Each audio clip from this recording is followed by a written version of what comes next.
Nå,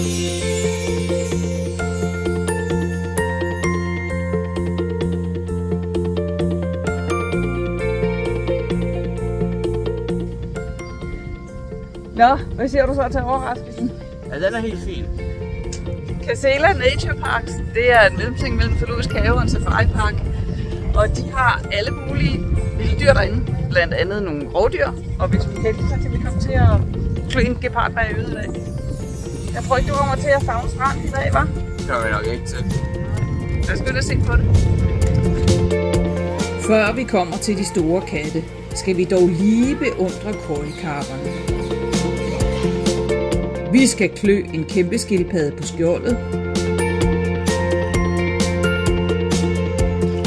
Vi skal se flagermusene blive fodret.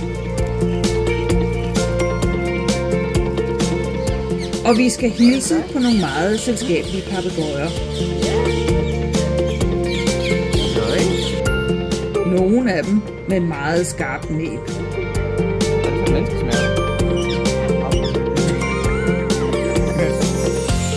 Casela Nature Parks har både små og store kattedyr. Her er det servaler, afrikanske savannekatte. Dem kan man faktisk få lov til at kæle for.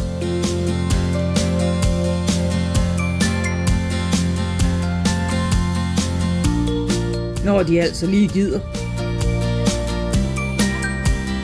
De største katte, løverne, må man nøjes med at se gennem et hegn. Eller gennem gitteret i safaribussen.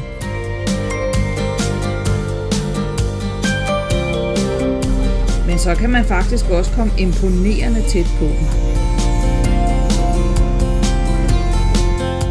For mange er løverne nok den største oplevelse i Casela Nature Parks. Men for os var det nu ham her.